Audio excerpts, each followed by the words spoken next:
नमस्कार दोस्तों कहते हैं ना, झुकती है दुनिया झुकाने वाला चाहिए। आखिरकार प्रधानमंत्री नरेंद्र मोदी वायनाड जा रहे हैं। जी हाँ, वायनाड में इतना बड़ा लैंडस्लाइड हुआ, 300 से अधिक लोग मारे गए, लेकिन अब जाकर के प्रधानमंत्री नरेंद्र मोदी वहां जा रहे। याद कीजिएगा, राहुल गांधी ने इस मुद्दे को कितने ज्वलंत तरीके से उठाया था। राहुल गांधी वायनाड पहुंचे थे, राहुल गांधी इससे पहले मणिपुर पहुंचे थे। प्रधानमंत्री नरेंद्र मोदी के ऊपर लगातार दबाव बना रहे थे, जोर दे रहे थे कि मणिपुर भी आप जाइए। लेकिन अब प्रधानमंत्री नरेंद्र मोदी वायनाड फाइनली जा रहे हैं। हम जानते हैं कि कई सारे लोग ये कह सकते हैं कि वायनाड जो है वहां पर वामपंथियों का राज है, वहां पर सांसद राहुल गांधी है, इसीलिए राजनीतिक कारणों से प्रधानमंत्री नरेंद्र मोदी वायनाड जा रहे हैं। लेकिन सच्चाई ये है कि प्रधानमंत्री नरेंद्र मोदी अक्सर ऐसे बड़े हादसों के दौरान वहां पर मौजूद नहीं होते। अगर होते भी मौजूद है तो जैसे कि बालासोर ट्रेन हादसा के दौरान आपने देखा होगा, तब उनकी वहां पर मौजूदगी के ऊपर जो भारतीय जनता पार्टी के बड़े बड़े नेता और टीवी चैनलों वाले बड़े बड़े राजनीति किया करते थे। लेकिन आज दिन है एक वायरल तस्वीर देखने का। इस तस्वीर को जरा एक पल के लिए देखिए, और यहां पर देखिए लोकसभा के अध्यक्ष ओम बिरला के साथ नरेंद्र मोदी बैठे हुए हैं, राहुल गांधी बैठे हुए हैं। इस तस्वीर के बारे में आपको क्या लगता है? देखिए इस तस्वीर को फिर एक बार देखिए, इसमें देख सकते हैं कि राहुल गांधी हंस रहे हैं, लेकिन प्रधानमंत्री नरेंद्र मोदी के चेहरे पे सिकन तक नहीं, पूरी तरह से एकदम मायूसी दिख रही है। मुस्कान दूर दूर तक नरेंद्र मोदी के चेहरे पे नहीं दिख रही है। आखिर इसके पीछे क्या कारण हो सकता है? क्या राहुल गांधी के आने के बाद प्रधानमंत्री नरेंद्र मोदी के चेहरे की मुस्कान छिन जाती है, गायब हो जाती है? क्योंकि ऐसा लोकसभा के भीतर आपने कई बार देखा होगा, जब राहुल गांधी ने भारतीय जनता पार्टी और आरएसएस की सोच को लेकर के जब बयान दे रहा था, जब हिंसक बताया था, जिसको प्रधानमंत्री नरेंद्र मोदी ने कहा था कि जिसको हिंदुओं का अपमान किया जा रहा है और हिंदुओं को हिंसक बताया जा रहा है, वो वीडियो फिर से आपको दिखाएंगे, फिर से आप देखिएगा। लेकिन एक तस्वीर और जो वायरल हो रही है, इस तस्वीर के ऊपर कांग्रेस के नेता तंज कस रहे। सबसे पहले पवन खेरा का बयान आपके सामने देखिए। Looking at Modi's expressions, the song that come to mind, sir जो तेरा चकराए या दिल डूबा जाए। What is this song aptly describes state of mind? यहाँ पर पवन खेरा कहते हैं कि इस तस्वीर को देख करके, वो जो जॉनी वॉकर का एक गाना था ना, सर जो तेरा चकराए यादू डूबा जाए, आजा प्यारे पास हमारे, काहे घबराए, इस तरह का जो जॉनी वॉकर का गाना था, वो पवन खेरा इस गाना का ही ताना मार रहे थे नरेंद्र मोदी जी के ऊपर कि क्या प्रधानमंत्री नरेंद्र मोदी का अब दिल डूब रहा है? क्या यही कारण है कि प्रधानमंत्री नरेंद्र मोदी के चेहरे पे हंसी नहीं है, मुस्कान नहीं है? राहुल गांधी के चेहरे पे हंसी मुस्कान दिखाई दे रही है। क्या यही कारण है कि पवन खेरा ने जॉनी वॉकर के इस गाने को याद दिलाई भारतीय जनता पार्टी को, जिसको रफी साहब ने अपने अमर आवाज में गाया था? सुप्रिया सुनीत ने भी इसके ऊपर तंज कसा। सुप्रिया सुनीत क्या कहती है आपके सामने देखिए। चेहरे पर हंसी होना नसीब की बात है, चेहरे पर हंसी होना नसीब की बात है। आपको संसद की याद दिलाते हैं कि जब राहुल गांधी ने हिंसक होने की बात कही थी, इशारा बीजेपी की तरफ कर रहे थे, लेकिन प्रधानमंत्री नरेंद्र मोदी ने बेवजह इस मुद्दे को टूल दे दिया और एक टूल किट जारी कर दिया, जो आपने प्राइम टाइम में देखा होगा, वो ध्यान होगा आपको जरूर। लेकिन उस नजारे में आपको प्रधानमंत्री नरेंद्र मोदी के चेहरे के एक्सप्रेशंस को देखना पड़ेगा। चेहरा उतरा हुआ और गलत बयानी का सहारा, या फिर ये कहे कि झूठ का सहारा। लेकिन स्वाभाविक सी बात है, लोकसभा अध्यक्ष ओम बिरला ने इसके ऊपर कोई कार्रवाई नहीं किया। वो नजारा क्या था, एक बार फिर देख लीजिए। देश डर का देश नहीं है, तो हमारे सारे के सारे महापुरुषों ने अहिंसा की बात की, डर मिटाने की बात की। डरो मत, डराओ मत, डरो मत, डराओ मत। और दूसरी तरफ शिव जी कहते हैं डरो मत, डराओ मत, अभय मुद्रा दिखाते हैं, अहिंसा की बात करते हैं, त्रिशूल को जमीन में गाड़ देते हैं। और जो लोग अपने आप को हिंदू कहते हैं, वो 24 घंटा हिंसा हिंसा हिंसा, नफरत नफरत नफरत, असत्य सत्य असत्य।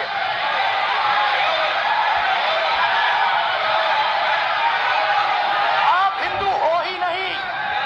हिंदू धर्म में साफ लिखा है, सत्य के साथ खड़ा होना चाहिए, सत्य से पीछे नहीं हटना चाहिए, सत्य से नहीं डरना चाहिए। अहिंसा हमारा प्रतीक है। अभय मुद्रा। विषय बहुत गंभीर है। पूरे हिंदू समाज को हिंसक कहना एक गंभीर विषय है। नहीं नहीं नहीं नहीं नहीं नहीं, नरेंद्र मोदी जी पूरा हिंदू समाज नहीं है, बीजेपी पूरा हिंदू समाज नहीं है, आरएसएस पूरा हिंदू समाज नहीं है, ये ठेका नहीं है बीजेपी। लेकिन आज देख लीजिए, हम में से बहुत सारे लोग इस बात का चर्चा करते हैं कि राहुल गांधी के आने से किस तरह से प्रधानमंत्री नरेंद्र मोदी का चेहरा उतर जाता है, बल्कि राहुल गांधी के दबाव की वजह से ये कहे कि अब प्रधानमंत्री नरेंद्र मोदी कई कदम उठाने को मजबूर है। मसलन प्रधानमंत्री नरेंद्र मोदी वायनाड जा रहे हैं। इस पर राहुल गांधी के बयान आपके सामने देखिए। Thank you Modi ji to visiting Wayanad. आगे पढ़िए क्या लिखते हैं राहुल गांधी। राहुल गांधी के एक्स पे जो ट्विटर था, तो नरेंद्र मोदी जी अब कहां आकर के अटक गए हैं। इस तरह के राहुल गांधी कहते हैं, इस तरह के अति में प्रधानमंत्री नरेंद्र मोदी वहां जाएंगे और नजारा देखने के बाद इसको राष्ट्रीय आपदा घोषित करेंगे। लेकिन एक कहते हैं ना कि छोटा सा एक सवाल है कि जहां पर 300 लोग मारे जाते हैं और इस पर वायनाड जाने के लिए इतना टाइम लग गया नरेंद्र मोदी जी को। कई सारे कांग्रेस के सरकार में कई सारे इस तरह के मामले को जब नजरअंदाज किया जाता तो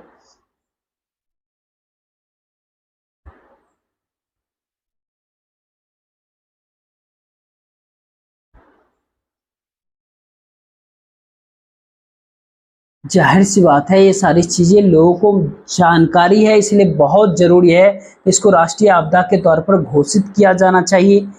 बताएं कि कस्तूरी रंगन और कारगिल रिपोर्ट पर राजनीति हो, क्योंकि एक उंगली अगर कांग्रेस पे उठाते हैं तो 4 उंगलियां तो खुद की तरफ होता है। क्यों? क्योंकि 10 वर्षों से सत्ता में नरेंद्र मोदी हैं। 10 वर्षों से बीजेपी क्या कर रहे थी? पकौड़े तल रहे थे। भारतीय जनता पार्टी ने वेस्टर्न घाट्स के ऊपर जो रिपोर्ट को लागू करना था वो रिपोर्ट क्यों नहीं लागू किया? खुद के गिरेमान में झांक करके देखिए उत्तराखंड और हिमाचल, वहां पर क्या हो रहा है। उत्तराखंड में तो बीजेपी की सरकार है, एक के बाद एक वहां पर पहाड़ धंस रहा है, बिल्डिंग्स में दरारें पड़ रहे हैं। और अभी ताजा ही मामला एक और सामने उभर करके आया था। क्या भारतीय जनता पार्टी सरकार उसमें कुछ कर रही है? क्या एक बड़ी आपदा का इंतजार वहां पर कर रहे हैं?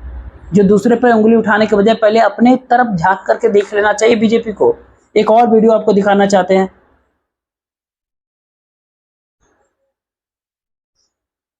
सोनिया गांधी से मुलाकात करने के बाद जब राहुल गांधी से मुलाकात करते हैं अपने परिवार के साथ, कुछ देर के वीडियो देख लीजिए। आखिर किस गर्मजोशी से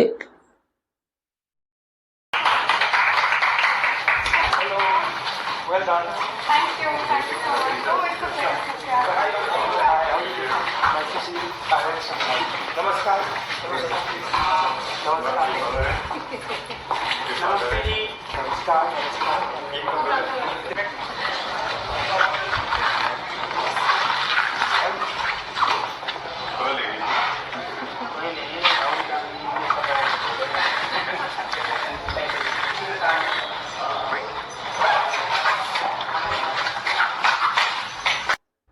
अब इस बात की आप तुलना कर लीजिए उन तमाम सारे तस्वीरों से जो प्रधानमंत्री नरेंद्र मोदी ने हमारे ओलंपिक से घर में मुलाकात करते हैं। जब वो सड़क पर संघर्ष कर रहे थे ओलंपिक की खिलाड़ी, तब प्रधानमंत्री नरेंद्र मोदी कुछ नहीं कहा, एक बार भी नहीं बुलाया। जी विनेश फोगाट की बात कर रहे हैं, फाइनल में पहुंच जाती है प्रधानमंत्री नरेंद्र मोदी ने कोई बयान जारी नहीं किया, लेकिन जब उसके अयोग्य घोषित होने की खबरें आई तब जाकर प्रधानमंत्री नरेंद्र मोदी एक बयान जारी करते हैं। ये अपने आप में बहुत कुछ कहता है। ये साबित करता है कि राहुल गांधी और प्रधानमंत्री नरेंद्र मोदी के बीच का फर्क को साफ करता है। आज मीडिया सारे सवालों के जवाब राहुल गांधी से लेना चाहती है। वो नेता प्रतिपक्ष है साहब, वो प्रधानमंत्री नहीं है देश के, लेकिन सारे सवालों के जवाब राहुल गांधी से लिए जाने की कोशिश है। आखिर क्यों? आखिर प्रधानमंत्री तो राहुल गांधी नहीं है। 2029 में जब भी या फिर जब भी ये सत्ता बदलती है, यदि विपक्ष राहुल गांधी में अपना विश्वास बताती है और अगर वो देश के प्रधानमंत्री बनते तो यकीनन उनसे सवाल पूछे जाने चाहिए और डंके की चोट पर सवाल करने चाहिए। कोई भी इससे पीछे नहीं हटना चाहिए। लेकिन प्रधानमंत्री ने सवालों का सामना करने के लिए तैयार है और उल्टा सवाल पूछने वालों को या तो जेल में डालते हैं या फिर इनकम टैक्स की रेड, ईडी की रेड, दिल्ली पुलिस की रेड या तमाम तरह की ब्रॉडकास्ट बिल जो एक सामने अभी है, ताकि सवाल पूछने वाले तमाम सारे लोगों पर अंकुश लगा दिया जाए। बस इसी सोच से लोग बीजेपी वाले काम कर रहे हैं। आप एक बात जान लीजिए कि हाल ही के दिनों में राहुल गांधी से 2 प्रतिनिधि मंडल मिलने आते हैं, जब किसानों ने उनसे संसद के भीतर मुलाकात किया, लेकिन ये मुलाकात आसान नहीं था। ये मुलाकात करने में बहुत मुश्किलें आई, आखिरकार मिलने की इजाजत मिल गई। और सबसे बड़ी बात, ओम बिरला साहब संसद के भीतर ताना देते हैं कि संसद के भीतर केवल और केवल सांसदों को बोलने की इजाजत है, किसानों की नहीं। ध्यान है आपको कि नहीं? देख लीजिए। वहां पे सर मुझसे मिलने एक फार्मर का डेलीगेशन आया। मुझे बताया गया कि फार्मर के डेलीगेशन को अंदर नहीं आने देंगे। मैं उनसे मिलने जब गया तब उनको अंदर आने के दिया गया था। सर ये फैक्ट है सर। अब पता नहीं कोई मिसकम्युनिकेशन हुआ, वो अलग बात है, बट फैक्ट ये है कि जब मैं मीडिया के साथ वहां गया तब दरवाजे पार्लियामेंट के, संसद के उनके लिए खुले, उससे पहले वो बंद थे। और ये आप उनसे भी पूछ लीजिए sir. Please please no please please एक मिनट प्लीज, आपने विषय उठाया इसलिए मैं बोल रहा हूं। ऐसे तो सदन की व्यवस्थाओं पर सवाल नहीं उठाना चाहिए। किसको आने दें, एक मिनट प्लीज बैठिए, किसको आने दें, किसको अलाउ नहीं करने दें, ये स्पीकर का जुडिक्शन होता है। नंबर 1,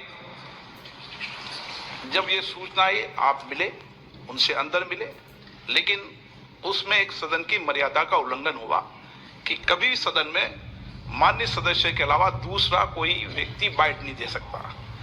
और आपकी मौजूदगी में बाइट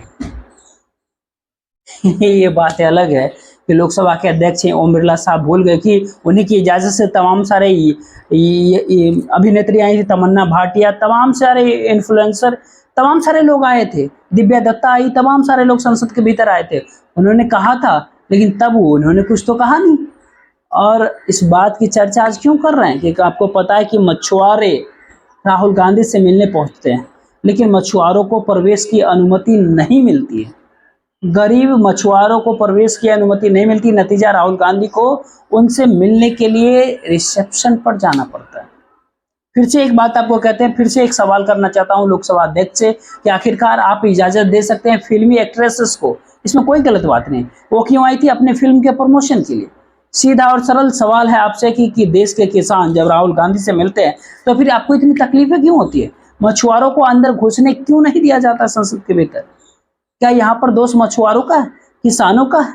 दोस्तों, यहाँ पर तीन चार बातें हैं। सबसे पहली बात है कि राहुल गांधी, विपक्ष के नेता राहुल गांधी से जो कोई भी मिलने पहुंचेगा दिक्कतें पैदा की जाएगी, पहला सवाल। दूसरा सवाल कि किसान, सबसे पहले मोदी सरकार को किसानों से खासी एलर्जी है। किसान आंदोलन आपके सामने है, मछुआरे गरीब हैं, वो अभी उसी लिस्ट में आते हैं। तो जाहिर सी बात है, जब राहुल गांधी को किसानों और मछुआरों से का साथ जब मिलेगा, जब वो लोग उनसे मिलने जाएंगे तो बीजेपी को तकलीफ तो होगी ना। हर गुजरते वक्त के साथ राहुल अपना कद ऊंचा कर रहे हैं। बीजेपी वाले समझ ही नहीं पा रहे हैं कि राहुल गांधी पर हमला बोलने के लिए आपको झूठ का सहारा लेना पड़ रहा है। अब ध्यान दीजिएगा, उनके ट्रोल सांसद में एक तस्वीर वायरल हुई थी, राहुल गांधी की फोटो ये कहते हुए कि जिसको अपने जाति का नहीं पता हो उसको जाति जनगणना की बात कर रहा है। ध्यान दीजिएगा किस तरह से अनुराग ठाकुर ने कहा था कि तुम्हारी जाति का नहीं पता, तुम जाति जनगणना की बात कर रहे हो। उससे प्रोसीडिंग से हटा दिया गया था। इसके बावजूद भी जिस बयान को प्रोसीडिंग से हटा दिया गया था, प्रधानमंत्री नरेंद्र मोदी उसकी तारीफ कर रहे थे। इस बात से पता चलता है कि राहुल गांधी से इनको कितनी दिक्कतें हैं। राहुल गांधी अपना मुकाम स्थापित कर रहे हैं जी। बाकी देखते रहिए इस वीडियो को, ज्यादा से ज्यादा लोगों तक शेयर कीजिए, वीडियो को लाइक कर लीजिएगा, चैनल को सब्सक्राइब जरूर कीजिएगा। देखते रहिए। जय हिंद, जय भारत।